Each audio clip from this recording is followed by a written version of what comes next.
이건 진짜 신축 아파트 입주를 안 겪어봤으면 모를 만한 내용인데 천장에 인문이 숨겨져 있었다, 막 쓰레기가 들어가 있었다 하는 부분이 바로 이 에서 나오는 거거든요. 저희 세대 전체의 번호 몇백만 원의 뒷돈을 받고 팔고 다니는 분도 계신다고 하더라고요. 영상 말미에 자세한 체크리스트를 드릴 거예요.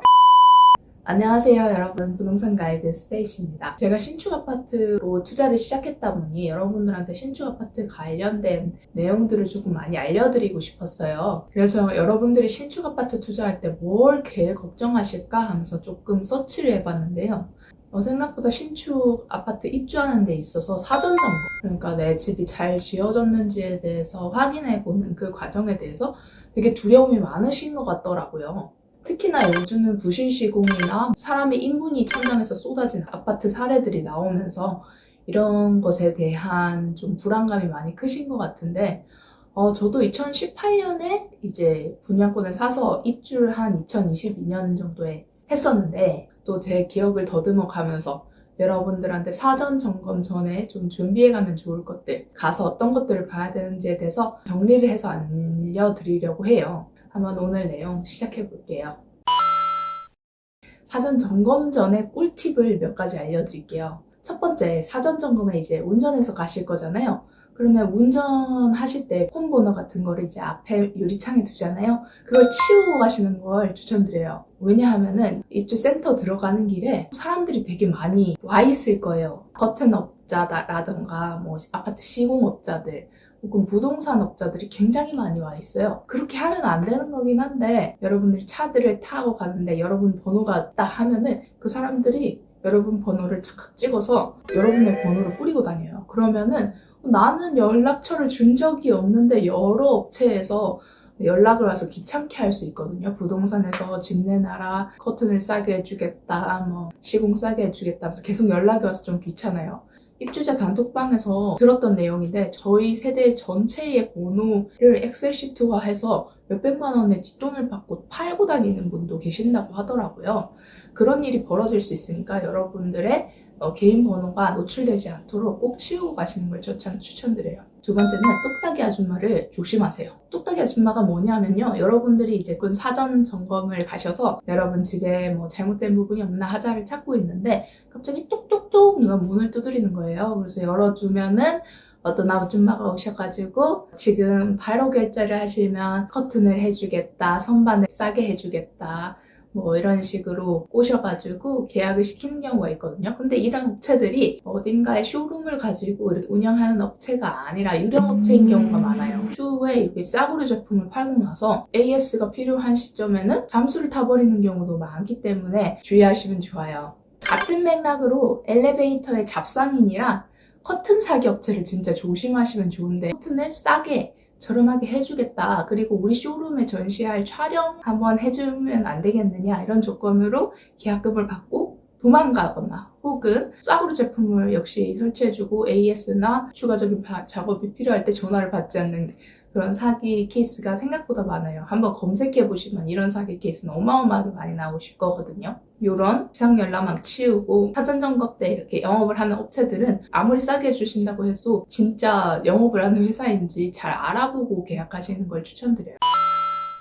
두 번째 알려드릴 거는 사전 점검에 필요한 준비물인데요. 입주하기 전에 임시 입주자 협의회라는 게 만들어져요. 줄여서 임회협이라고 하는데, 여기 일을 잘하는 임회협들은 사전 점검을 갔을 때 준비물이나 체크리스트를 챙겨주는 경우가 있거든요. 저 같은 경우도 이렇게 사전 점검 때 이런 식으로 임회협에서 체크리스트랑 준비물들을 챙겨주고 빌려줬었어요. 근데 뭐 모든 임회협이 이렇게 잘 챙겨주는 건 아니니까 혹시나 개인적으로 준비를 해야 한다고 한다면 수평계, 물티슈, 네임펜, 줄자, 메모지, 목장갑, 의자 등등을 챙겨가시면 좋아요.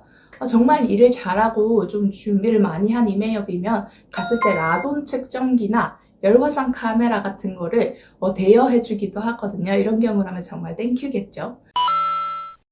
그 다음 사전 점검을 가면은 어떤 것들을 봐야 하는가에 대해서 얘기를 드리려고 하는데, 제가 영상 말미에 자세한 체크리스트를 드릴 거예요. 그래서 오늘은 자잘한 까임이나 마감 시공 같은 굉장히 사소한 부분은 빼고 얘기할 거예요. 왜냐하면 하자 보수 기간이 보장되어 있기 때문에 살면서 조금씩 고쳐나가도 되는 부분이거든요. 저도 실제로 신축 아파트를 세입자한테 전세를 놨는데 한 번도 제가 집을 수리한 적이 없고 입주자 센터에 하자 신고를 했습니다 라고 얘기하면서 세입자가 잘 고쳐준 덕분에 한 2년 동안 하자를 잘 잡을 수가 있었거든요. 너무 자잘한 것보다는 나중에 입주자가 있는 상태에서 바꾸기 힘든 굵직한 문제에 대해서만 좀 신경 쓰시면 좋을 것 같아요. 중대 하자라고 해당되는 것 중에 가장 큰 게 누수죠. 그래서 딴 건 몰라도 누수는 초장에 잡으면 고생을 덜 하시는데요. 신축 아파트의 누수의 경우는 거실 천장이나 방 천장에서는 잘 안 나와요. 누수의 대부분은 화장실에서 일어나거든요. 왜냐면 화장실 천장에 배관이 지나가는 부분이 있는데 이 부분을 점검구라 그래요. 이 점검구에 배관이 지나가고 있기 때문에 여기서 누수가 생길 수 있는 거예요. 그리고 여러분 막 아파트에서 천장에 인문이 숨겨져 있었다, 막 쓰레기가 들어가 있었다 하는 부분이 바로 이 점검구에서 나오는 거거든요. 그렇기 때문에 한번 점검구 뚜껑을 열어서 배관에 물기나 누수 흔적이 없는지를 확인하셔야 돼요. 그리고 확인하셨다고 해도 사실 사전 점검 때는 위층에서 물을 쓰고 있지 않으니까 누수가 일어나는지에서 정확히 알 수 없거든요.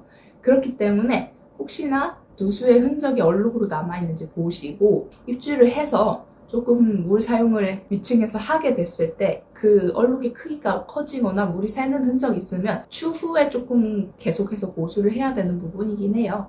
그래서 이 부분을 한번 열어서 보시면 좋을 것 같고요. 두 번째는 공기질 측정을 한번 해보시는 걸 추천드려요. 제가 앞에서 라돈 측정기를 대여할 수 있다고 했죠. 라돈이라고 하는 게 이 공기질을 탁하게 하는 성분 중에 하나인데요. 라돈이라는 건 건축 제재가 되는 화강암이나 대리석에서 나오게 되는 안 좋은 물질로 공기를 조금 탁하게 만들어요. 왠지 새집 가면은 새집 먼지도 있고 공기가 안 좋은 것 같은 느낌이 들 때가 있거든요. 이런 공기질을 측정하는 것 중에 하나가 라돈이고 우리가 라돈 측정기를 통해서 이거를 알 수 있어요. 이거는 이메이업에서 아마 대여를 하실 가능성이 큰데요. 라돈 측정기를 이용해서 화강암이나 뭔가 대리석이 이용된 부분을 기계를 이용해서 삑삑삑 해보시면은 삐삐삐삐삐 하면서 큰 경고음이 날 때가 있거든요. 평균적인 라돈 수치가 148인데 이 이상을 넘어가면 이런 소리가 나요. 마지막으로 난방이나 경사에 대한 부분입니다. 난방 같은 경우는 사실 들어가서 살기 전까지 눈으로 보이는 게 아니다 보니까 사전 점검 때 조금 빼먹기가 좋은데요. 꼭 난방을 한번 틀어보시고 열화상 기구로 이용해서 이렇게 빨간 난방선이 지나가고 있는지, 화장실에도 잘 난방선이 깔려 있는지 확인해 보시기를 추천드리고요. 그리고 두 번째 경사에 대한 부분은 배수에 관련된 부분이에요. 화장실에 우리 물이 배수관 쪽으로 흘러가야 될 거 아니에요? 그래서 미세하게 바닥이 배수관 쪽으로 기울어져 있거든요. 이 경사도가 실제로 그렇게 시공이 잘 돼 있는지 수평계를 이용해서 또 확인해 보시고요. 아니면은 이제 입주하기 전에 양동이를 하나 가져가셔가지고 물을 받아서 한번 뿌려보세요. 물이 배수구 쪽으로 잘 이어져서 내려가는지를 확인해 보시면 좋습니다. 오늘은 사전 점검 시에 가져가야 될 준비물, 주의할 점, 그리고 사전 점검 해야 될 것들 이렇게 알려드렸는데요. 제 신축 아파트에 가서 보여드리면서 말씀드리면 더 좋은데 시간이 많이 지났다 보니까 이게 어려운 부분이 있어요. 그래서 체크 사항에 대해서 조금 굵직한 것만 말씀드리고 넘어간 부분이 있거든요. 구체적으로는 뭘 체크해야 되는 거야? 이런 것들이 궁금하시다면 아래 링크로 이메일을 남겨주시면 사전 점검 체크리스트를 한번 보내드릴게요. 이걸 체크리스트를 가져가셔서 하나씩 체크하면서 사전 점검을 하신다면 더 좋겠죠. 이메일 남겨주시면은 체크리스트 보여내 드릴게요. 부동산 경제 지식으로 2030 여러분들이 더 좋은 재테크를 하실 수 있도록 꿀팁 많이 전해드리겠습니다. 구독, 알림 설정해 두시면 더 유익한 정보 많이 전달 드릴게요.